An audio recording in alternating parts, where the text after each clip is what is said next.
Never mind, I was muted. But yeah, let me tell you one thing here. And this is some fresh information. I have an unreleased video that I've never put out. And it was literally about Huskar versus Primal Beast in lane. Let's go. Dissected like so many replays. And you would expect Huskar to destroy, right? It's a melee hero. You can't really get close to the lane, but I think it's actually way trickier than that. I've seen Maureen beat Huskars. I think this matchup is super high skilled, and overall though, I do prefer the draft of Liquid. I think the way they were able to sneak this Oracle Huskar as a response to the Batrider, you know, as a fake response when they set up this Huskar, I think it was really nicely drafted. I might be switching sides because I really like how their draft looks. Well, especially if they get first blood on Tanisha. What?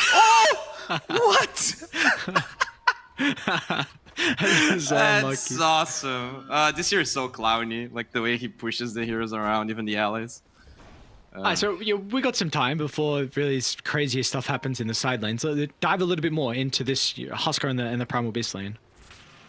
Yeah, so the thing with this lane is once you get a pointing passive for the Primal, Huskar always plays the lane very low HP, right? Just because you're spamming Burning Spears, just because this hero wants to trade a lot. If you are 400 range, at least 400 range from the Huskar, you can't really time the your Q before his Q hits. And that is usually like so much burst damage at level 4 with max stacks of Uproar that you can actually just kill the Huskar. So a really good Primal Beast can actually kind of bait himself in and kill the Huskar in the lane, and that really like totally changes how the lane's supposed to go, because Huskar obviously just wants to dominate the entire lane, just squeeze you out of CS. I'm very curious to see how they're going to perform, because Nisha, you know, one of the best mid laners in the world.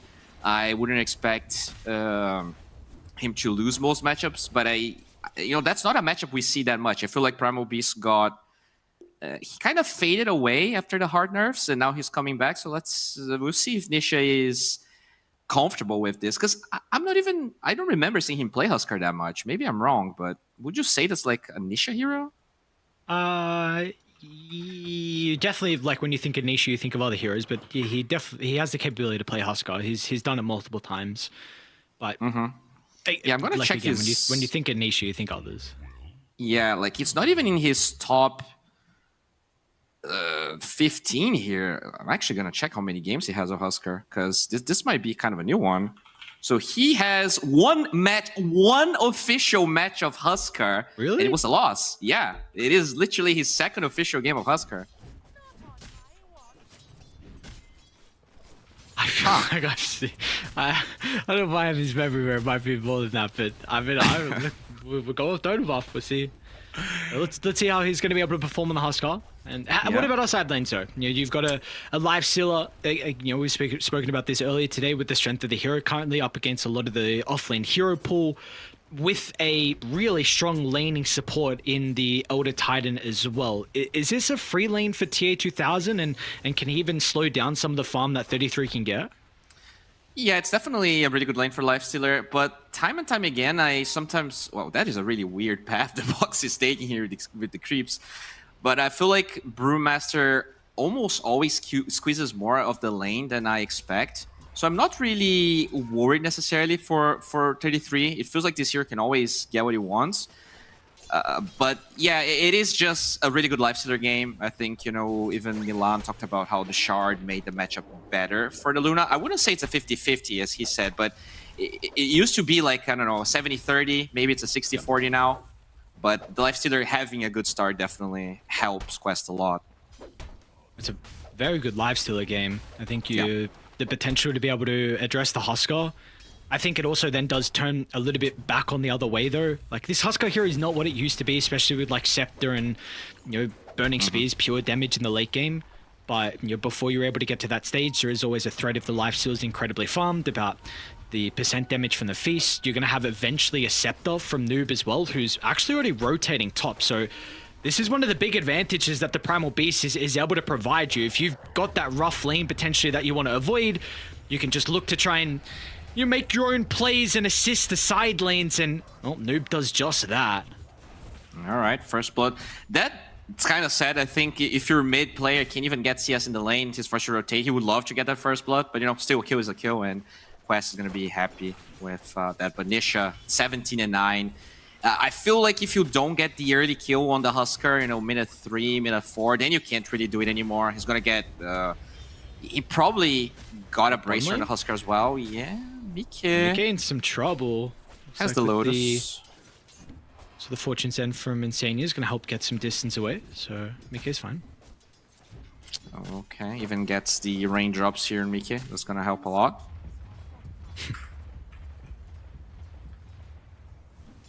Oh, look at this lane. It's tough. Like, when he gets to this point, you need to kill the Husker earlier on.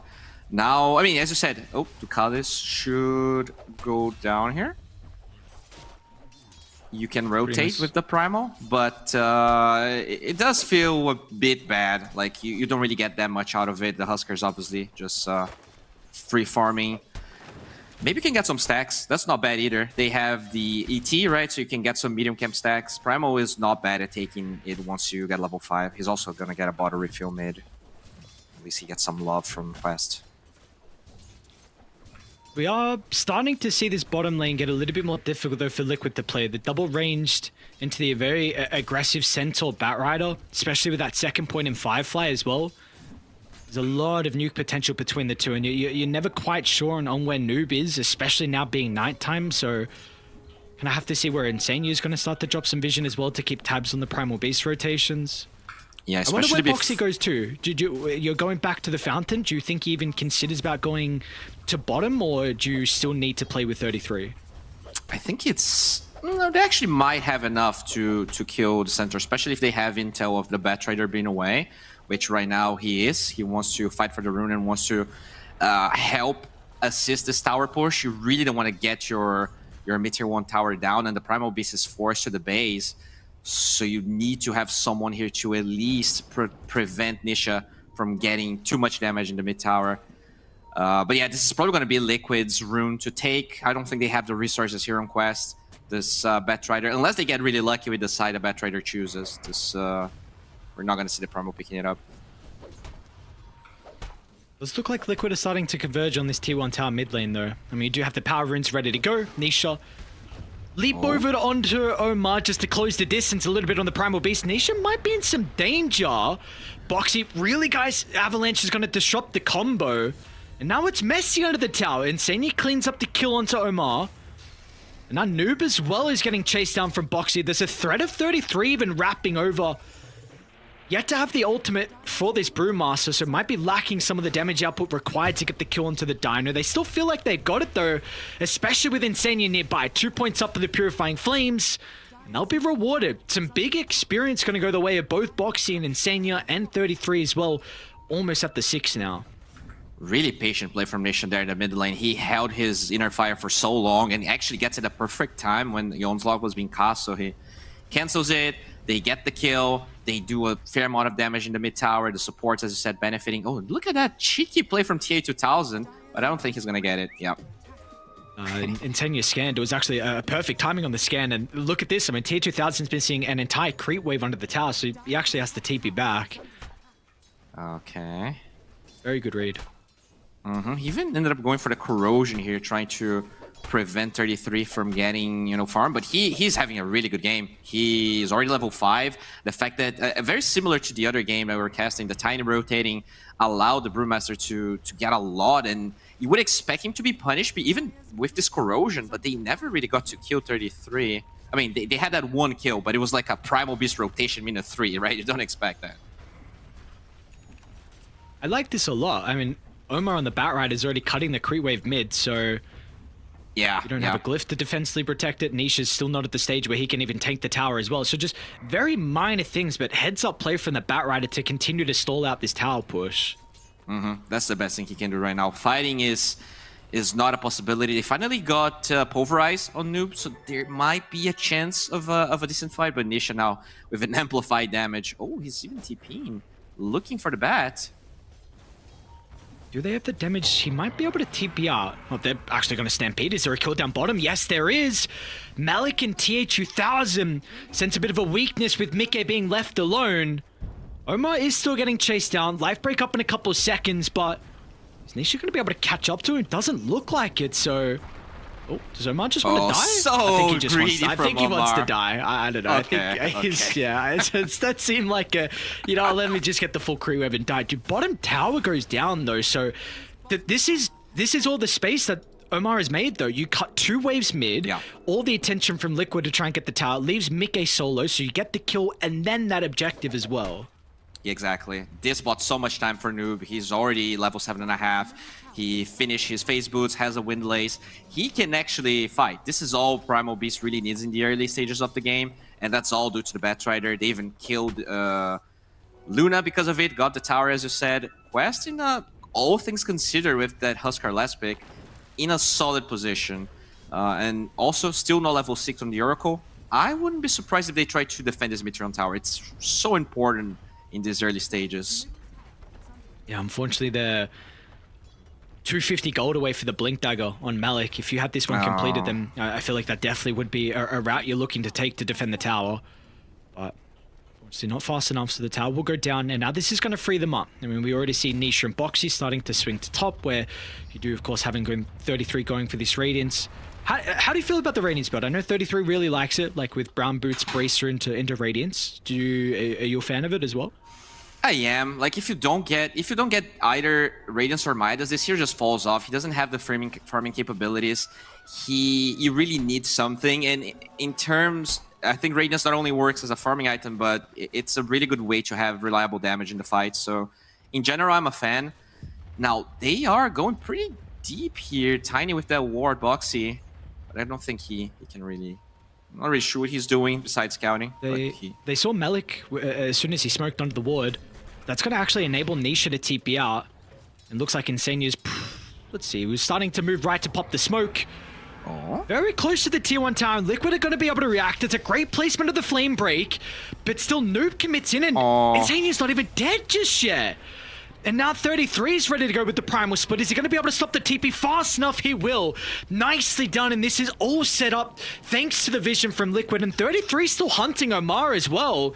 He's got to clip him on the outskirts of this tower, so this will be a 3rd kill that goes the way of Liquid. And again, this is all set up thanks to the Observer Ward that scouted out the smoke down bottom from PSG Quest, and that was your blink timing, and it goes poorly. Yeah, that's huge. At least the A2000 did use that time to do a lot of damage in the top tower. Looks like he will be able to claim it. But yeah, really good tip. And, you know, that was unlucky. I think the Primal Beast could have gotten that kill, but he hesitated on the Pulverize, and it gave time for the Fate Sealer to be cast. Just a little bit unfortunate as they're chasing Noob. They want to fight this. Boxy on the front, try and give them some information. Gonna be able to cancel the blink on Malik at least, but yeah, he gets dragged out of range of Insania's protective false promise. They have Stampede still on cooldown for 15 seconds, unfortunately. So Liquid, I'll be able to slip on out. But with all this going on, you've got Tier 2000 who's continuing to free farm. Top of the net worth, armlet about to be completed. And are there some concerns with how much net worth that the lifesteal is starting to accumulate? I mean, so far I think it's decent. The Luna will eventually outfarm him. I was actually curious. He just kills up the Radiance. I feel like the Radiance could be a debate this game. Even though he's really farmed, it feels like the rest of the team isn't as much. And one of the strengths of Lifesteal is being able to join these early fights. And when you go for this Radiance build, a lot of times you get a bit greedier with the way you're gonna play around the map. I wonder if Quest is going to be able to take the mid-game fights, especially now that the False Promise is available. And Sanya Noob. Oh, Boxy just misses as well in the ET. They're still going to catch up to Noob. Stampede's not going to get him that far away. He's going to try and TP out. Can they get him? Ooh, a little bit awkward. Tried to go for the Fortune's End jump in, but that communication needs to be perfect, and which is not enough time to be able to work that out. But I mean, in general, Quest is forcing Liquid to drag around. They have this very strong early game team fighting, and they're not necessarily getting that much out of it. As now, Infest on the center here, Malik, trying to utilize that Blink Dagger. Not sure if they're gonna find anyone. Well, they do TP top. Setting up for the defense. It's Nisha showing the moment, but Insane, he's got great positioning. Gonna be Holy nearby to fighter! potentially protect him, but he doesn't get the ultimate up before the burst. Catches the Oracle off guard. And now gonna be rewarded with a secondary kill as well. All right, really good. I feel like a lot of centers still haven't adapted to the nerfs on the Helm of the Iron Whale, Veil, and Shivas. Like, a lot of times you see Veil being built before the Blink Dagger. And sure, in this game you do have an incentive to get into early Blink just because of this Lifestealer in fast plays. But I really like the build on Malik. I feel like a lot of centers wouldn't go for the same style, and they get a big value kill out of it, killing Nisha for the first time. Maybe they're in a position where they can keep hunting. They've got a really good observer ward set up by the secret shop. This could put them in a position where you can infest the Primal Beast, you can infest the Centaur. I mean, even the Batrider, Omar almost has the Blink Dagger here for PSG Quest, so they will have multiple ways to be able to get these initiations. So, I mean, positioning, you're very reliant that on Liquid. You know, with this Oracle support, Brewmaster as well at the early stage, really struggles at being bursted 4-0 before he gets his ultimate off. Very true. And you know, that was a fight where Insania was in position. I think it was just way too fast. And that's the problem with Husker, you know, always playing low HP. But yeah, next time, maybe Insania is going to be a bit quicker there with his fingers to save the Husker. Because you just wouldn't expect him to die if the Oracle's nearby. We do see a little bit of a brawl with Lifestealer in 33. And 33 actually much faster with the Radiance. Already, he's pretty much going to finish it now. 200 gold away. Yeah, so he's getting farm, but my concern is, like, where's the farm going to come from for Boxy? I mean, he's been down bottom for quite some time, but still only 18 last hits. And if you compare that to the Batrider, it has 59. So a big reason why there's a blink already for the Bat. But you do have Aegis getting claimed at least, so you got that going for you. You're probably going to lose your Tiny down bottom, though. Last year with the Pulverize, they even Stampede as well for good measure, so this should guarantee Roshan. And I have to imagine PG's quests have a good idea that it's going on, though. Yeah, if they don't, well, it doesn't matter because it is going to be Liquid's Roshan anyways. And interesting build. I feel like before the nerfs to Sanj and Halberd, every Husker was just rushing BKB as their first item because there wasn't anything else after Armlet that you really wanted to build. So now Nisha, I guess also because you have this Oracle, deciding to rush the Halberd and going straight up Ags. I do like the build this game, although you still having a Halberd against a Lifestealer, which isn't ideal. I think it was Nisha actually who drew that circle perfectly around their own triangle. I mean, exactly where quests were currently positioned. I just noticed as well, how's the Carlos only level 6? Yeah, he got, like, he totally left the lane to try and assist the side lanes. He was really starved out of experience. I don't think they got the Wisdom Rune too, right? Oh, hello, Amar. Let me see where they went. 33 got 1. I think Dies is still up. Oh, are they going to split for it? Okay. It's level 6 Elder Titan. And 33 is open for more. Fortunately, no one else is playing behind. Yeah, it's, you know, as an Elder Titan, you don't really need that many items. He already has the second point in Echo Storm. He has his ulti. Generally speaking, he has all he needs to take those fights. But those fights are going to become way more frequent with the Aegis. Very curious to see how much Liquid's gonna push this. I feel like this is another second Aegis game here for Liquid. You want to pressure a lot with the first one, probably end with the BKB in the second Aegis. Quest, you probably ignore these early fights until there's Radiance on the Lifestealer. Well, you might get it before the first Aegis expires. Still Boxy, no blink though. Oh, cutting a wave. He just got BKB delivered as well, so Noob can continue to do this. I think he really has to be overly worried about at the moment. 5 Liquid heroes He's not here. dying. Yeah. This is so much space. He's got a BKB TV out. Like he's not dying. They're still chasing. He'll use it now. I mean, yeah, you force BKB. That's, you're happy with that, but like, that's almost like a minute. Yeah, and that space for TA2000. He actually just finished the Radiance, still ahead of the Luna. Very impressive how much he's. I mean, he's actually taking a tier 2 with no Aegis on the side of Liquid. This is crazy.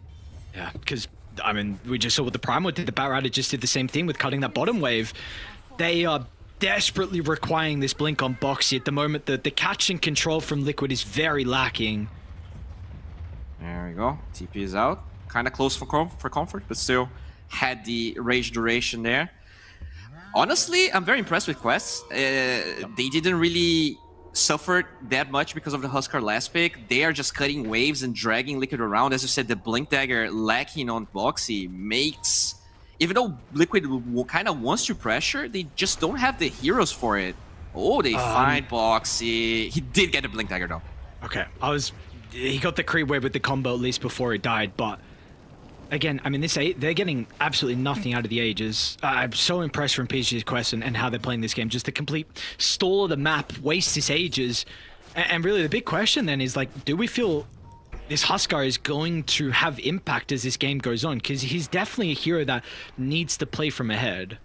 Yeah, he really is. And when you have the second life, you really want to try at least get one fight out of it. And they didn't really get any. They have 1 minute left. They have a fair amount of heroes grouped up here. I think, yeah, they're going to smoke. Have a great ward. You really need to fight now. But how do you kill the Lifestealer? How do you start on him? He's always going to just be able to rage and reset. They'll try with the Fortune's End, but even Malik is like posturing, thinking about he wants to go back in. So the weaknesses that we're seeing with this Liquid lineup is really starting to showcase. Yeah, they drafted the cheese pick in the mid lane, but it kind of hinders how you want to take these fights. You really need the eggs, but the eggs is going to be completed after the Aegis. And they might even get baited here. If you take a long fight with these Aegis expiring, it could be problematic. This Lifestealer slaps. You'll be able to deal with the disarm. Stampede used to reset. That's to reveal the blink as well. And they're not going to get any value out of it. Toss under the tower. Mickey, is he in any trouble? It doesn't look like it. Finally, Liquid able to somehow find a crafty fight where they just go all in under a T2 tower. But a T3 instead, this high ground, a little bit more of a threat for them to try and puncture up, but they do get a kill into Malik. They're going to get a T2 tower, and by the looks of it, potentially more, because Boxy finds an angle for the toss back. Noob's going to be able to play around with the BKB. They blow up the Tiny. Now Insania caught out of position as well, with the Aegis just expiring, so Nisha's in some danger. They're going to try and jump in with a lasso, but Nisha held down, slammed away the life. Mickey still goes uncontested though. You dealt with everyone else, but the Luna stands strong in adversity, and Liquid begging for that fight. They get it as soon as the Aegis expires, and they will win it. Boxy played that fight so well. He got an avalanche on 3 heroes because it was 2 heroes and the Lifestealer infested in.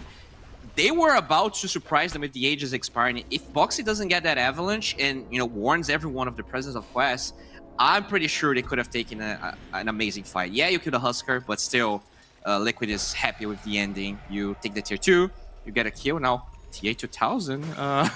This is a bit awkward. All right, did go for a Sanj here, going for Sanj and Yasha. I wonder if he's gonna get the Ags. It has been very popular on Lifestealer, but I feel like there's value on a lot of items here actually. Scotty, I think Basher is also not bad. Really curious to see how he's gonna try and itemize. I mean, Basher's often Huskar relies on kind of the man fight. Bash is definitely one of those items that is able to assist in that. Speaking of the Huskar, Nisha just completes a Scepter. So a very big item that will go through BKB. So this is going to help out a little bit with your catch. Of course, cast range gets increased by 250, which is no joke of an upgrade here for Nisha. So let's see how different these fights are going to look now after that just one successful one for Liquid. You're going to be able to take the Tormentor as well. Mickey's already got his shard. Insania gets his as well. Speaking of Nisha, he probably got really unlucky with his tier 2, right? He doesn't have one. Oh no, okay, it's actually being brought right now. Maybe they just didn't farm enough. Cause did they smoke onto the ward? Did you see? Yeah, they did. Okay. So okay, they definitely get pinged out here. Smoke on smoke. They should see the Radiance burn. Yeah, And they're starting to ping it up. they have high ground vision here. The Quest is definitely in a better spot unless Liquid drags them towards that other cliff ward. And so unfortunate. Noob's about 400 gold away from the Scepter, which could be huge. But it's not going to have it for the team fight in Liquid. They want to start it beforehand. Jump in the backline. That's an ideal target. They'll get rid of Insania with a defensive support. Not there to protect him. They're going to crumble. What an earth split up. 33 gets the ultimate off, but it will not matter in the end. Boxy, though, still hunting for the combo. How does Boxy make it somewhat of a decent fight? They'll land the hoof stomp at the buzzer. So it's a 4 for 2, but that felt like that should have been so much worse without the Tiny jumping in. Yeah, and you know, that's a fight where most of the engagement happened under Liquid's ward, but just a really good smoke wrap around. They find the Oracle, as you said.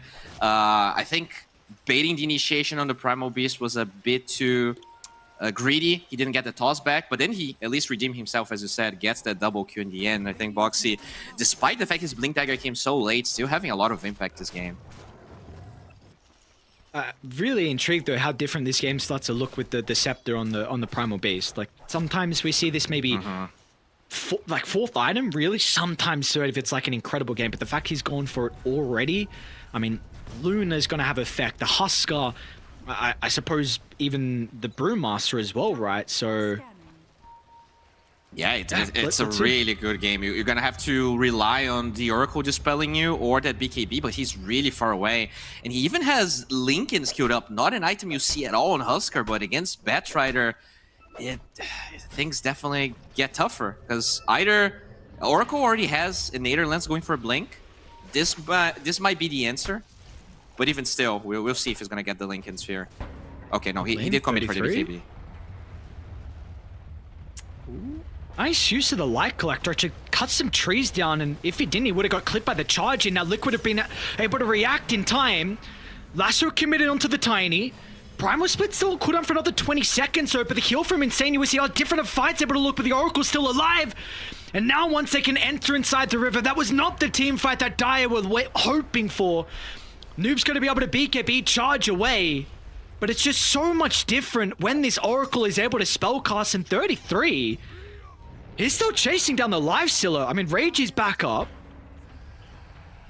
Okay. We'll be able to get it off Boxy. Does he want to go for Takala so they get a glimpse of the ET? They're still going for him. Okay. Yeah, that's pretty deep. They just got baited into that ward from Liquid. They tried to chase too long, and you're literally fighting into a high ground of the triangle. That's probably the hardest part to take a fight.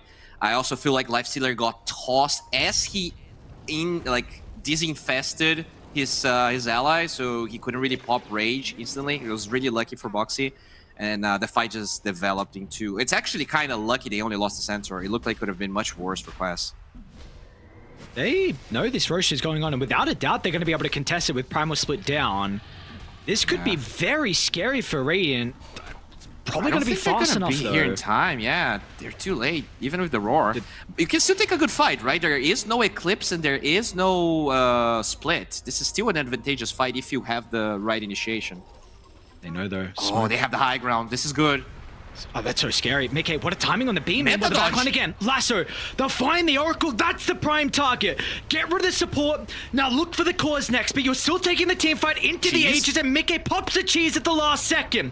Can he survive through the second round of spells that are about to come out with the Infest? He's gone. It's all up to Nisha in the second round of the combos. Out at Boxy. They comped up again for the combo. Boxy lacking the damage. The tree toss is enough to get rid of the Centaur. Unfortunately, they can't cancel the TP out, so Lifestealer will escape. I don't think Noob's going to live to see another day. Toss stops the TP, and the inner fire with the perfect timing also cancels the charge away. So Liquid, even without the Primal Split, they have to use the Ages and the Cheese, all components of that second Roche, but they will take another successful fight. Yeah, not bad for Liquid. That was insanely played for Mickey. He dodged the hoof stomp with a Manta dodge, which allowed him to pop the cheese later into the fight. Just incredibly well played from him. At the end of the day, these long fights are really hard. You have the Reign of Destiny. You have, obviously, the False Promise couldn't be cast. They even had to use the buyback on Insania. But overall, I think Liquid held his own despite lacking some key buybacks.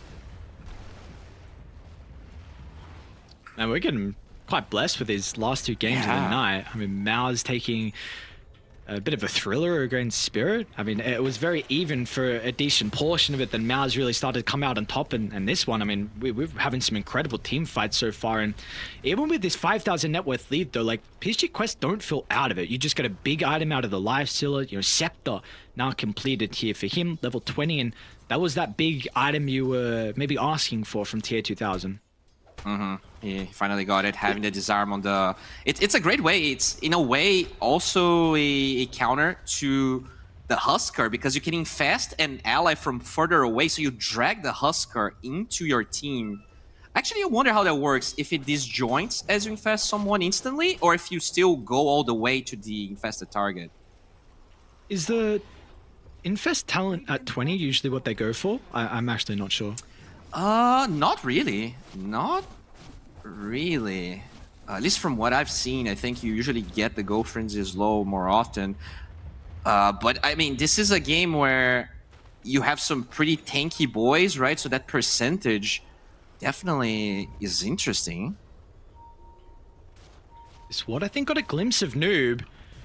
Oh, they're all clumped up. Boxy, who's he going to look to jump on? Toss back on the center. Malik turns with the BKB. 33 was at least able to activate the primal split. Oracle. So he's playing with the ultimate, but again, Oracle dies to start the fight, and Mickey gets blown up as well without the cheese in ages. We see how different of a team fighter can look for Quest. Boxy, a hope and a prayer to take someone to the grave with him, but they will find no one. That's crazy. That's a fight where Liquid starts from the high ground. They definitely had the better positioning there, but initiating on TA2000 is so hard. He's really tanky. That status resistance buff from the Sanj, they just couldn't burst him down, and they pay a hefty price. No buyback on Insania as well. This is easily a tier 2 tower, maybe even more.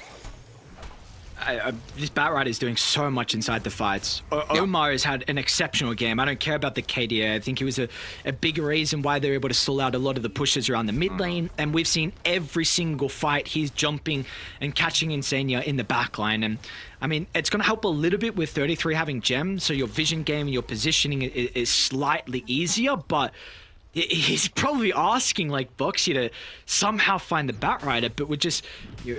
The items that Omar has gone for and the natural playstyle of this hero, it's so difficult to be caught first. Yeah, this hero is so strong. I feel like Batrider is one of the heroes that is clearly overtuned, but because, you know, it's not played in lower MMRs, people just don't complain about it. It's just mostly a high MMR thing. But this hero's crazy, right? Technically, you first pick this, they respawn with a hero that's supposed to be good against it. You have Insania, one of the best position 5s in the world, and you still reliably find him in the fights, and there's not really much you can do. Now with the BKB, as you said, the only disable is the Husker OT, but these fights happen so fast, and Husker is usually so further away that I don't even think you can help Insania survive these fights. I've got a big concern of Nisha's level as well. I'm not quite sure how he's only level 17. Same level as the Batrider, same level as the Tiny. And this is a hero that, like, your scaling kind of comes from your talents now as well.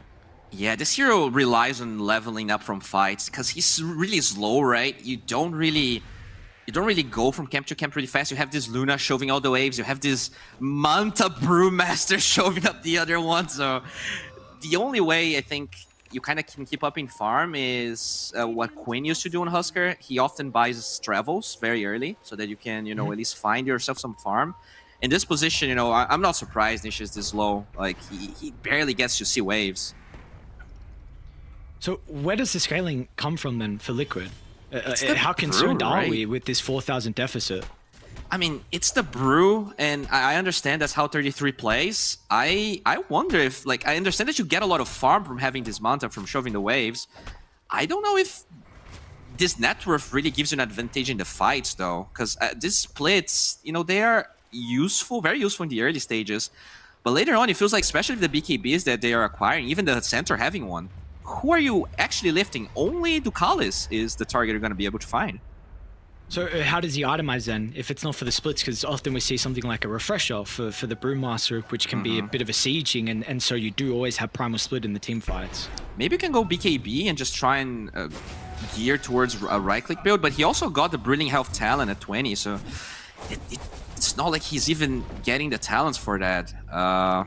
I'm honestly not sure. I guess Refresher is good. You can maybe try to take this long fights, but I think taking the long fights means you have the Aegis, you have the map control to not have the Oracle jumped.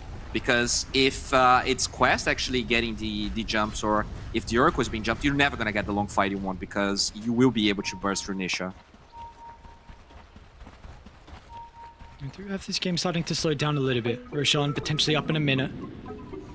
Will be a nighttime Rosh as well, so going to favor PSG Quest on this top side of the map. Let's see what the call is. Liquid starting to clump up. Do they go through the portal? Only person there at the moment is Ducalis, who might actually, with the astral position, scout this out. We're gonna get the Tormentor here from Liquid. Ducalis gets his shard. Not necessarily that. He actually has an Axe on Ducalis. Okay, never mind. He's also not gonna get be lifted. All right, what do you go after the Scepter then? Like another? Are you thinking like Echo? I mean, you already got. I like Bearing this game. I like Bearing if he wants to finish it. I think it's really good. He already has. I think the money he's gonna spend is probably the best value he can get. Alright, so Roche, we're gonna know the spawn timer now. Quest already setting up here. No vision from Liquid in this area. It is really hard to invade, but they're gonna smoke from the other side. Oh, that's a 4-second Roche. Yeah. Quick one. Big advantage for Quest now having the vision set up. We've seen previously, it's been very difficult when Insania has been the first person targeted inside the team fights. Oh, They're gonna send the illusions to scout out though. Boxy on the high ground gives them the vision. They'll get the D-ward as well. 33, he ain't gonna mess around. Split used early on. Little bit of damage pumped into Noob. TH2000 just wants to turn to deal with the Brewlings. But can they just kite this big ultimate? They're gonna try and duck in the trees. Boxy finds an angle for the Avalanche, but the Stampede, they're hunting for Insania, but they haven't found the Oracle just yet. Finally, they'll get him, but it's not gonna matter. Earth Splitter fires out. Nisha just cannot do anything. The Lifestealer is far too ahead at this stage of the game. TA2000 has their number, and so do the rest of the members of Quest as well. 33, who'll hunt down Noob. Somehow Mickey's actually still alive. He ducked over to the right side. It's got some abilities to look to work with, but he just can't win a man fight. That is where Lifestealer always reigns supreme. And we're probably going to see that be the case once again, unless Boxy has something else to say about it. He'll toss away Malik. I mean, you did buy back, so Nisha's coming on over. They've stored it out long enough for the Husker to look to reach out. Oh, what is that damage? Down goes to Carlos. Rages out surely. Do they want to go back in? Infest again. Does he die in the combo? Looking for the armlet toggle. Off the mark with a stun. Nisha armlets up. He's not down. Toss away. Gets some separation. Somehow still alive, but it's not enough. And with the lasso back up. TO2000, the ultimate raid boss, will not die. Stays alive. Fuck it. Let's have 10-man buyback. Go back in. Get Roche. Get the lead. What a fight for PSG Quest. Somehow Omar, I mean, he might die to the Radiance. We're not done just yet. Mickey snipes the Batrider. I think that's a dieback. What's going on? DeCarlos jumps over to the right side. He's gonna die as well. I think that's a dieback too. Yeah, that's a dieback on a Batrider as well. Damn. Boxy is playing out of his mind. The only reason Liquid even had a slight chance of taking this fight was him being alive. He gets the U-Scepter, stopping the Lifestealer. He almost kills the center as well. Eventually they took him down. They get the Aegis, but it's a costly one. It is a really costly one for Liquid. Oh, X. Scepter. Okay. What is that team fight? What is this game? How is so? All right, let's do this check. Who bought back? I think it was 4 was heroes on raiding, but Insania, and only 2 on Dire. All right. It's actually less than I expected. I thought it was more, but the big problem, that fight was honestly, Liquid tried to do, like, they did everything they could. Insania was smoked through the entire duration of his smoke. Eventually, when he wore off, that's when they were able to find him. Like, the patience on Marth to find him has been really clutch, especially after the ward being removed in the Twin Gate. He's still found Insania. But yeah, at the end of the day, it still feels like Quest is slowly getting further ahead. I know the net worth is even, but I think this is a game where they have the advantage late game for Quest. Minor thing. Mickey dropped the tier 4 neutral token, which he still hasn't found just yet. Yeah, it's there. Okay. Courier? Oh, Mickey's the got courier? Rapier queued up. No, the courier doesn't pick it up. Uh-oh. Mickey. Oh, they're all comped up. Okay. I mean, I think I like this Rapier thing because he has 3 minutes of Aegis, right? Might as well try and squeeze as much as you can out of it. They're out of buybacks. If you don't take a sizable lead with these Aegis, you're going to be in a pretty precarious position after it's over. Yeah, there's going to be a big window where these buybacks are still going to be on cooldown. The fight will be attempted nonetheless. Oh, he's going to buy the Rapier. He's going to buy the Rapier and he's going to fight the center at the same time. Oh, no, look, let's see how much damage his beam's going to do. Malik, where'd his health go? He doesn't have a buyback, but tier 2000's going to look to enter once again. But there's the false promise. Nisha this time will be okay. Do they want to continue the chase? His 33's already set up for the primal split. They're going to be able to taunt up the life still, but Omar gets a jump and it's not going to matter. The Nisha Rapier! healed back up. And once he pops out with the Infest Mickey, he can turn to start to beat onto the members of Quest. It's not enough for the moment. They'll deal with the first life, but they'll look to get set up for the second round with the Rage. Mosue. No. Okay. I think Liquid got this, right? The Lifestealer is out of rage. He actually has his radius killed off for some reason. Yeah, I think he's dead. Stunned up. That's a big beam. They got no buybacks, dude. No way. Ultra kill for Mickey. Are you serious? A Rapier fight with Aegis.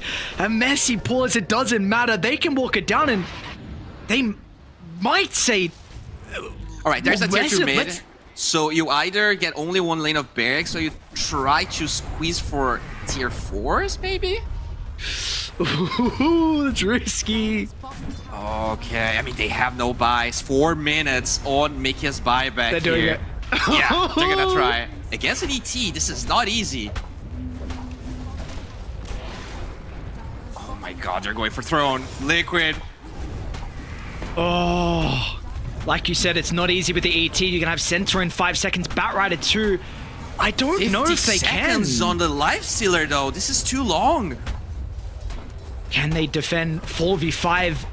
Bat up soon, importantly with a lasso.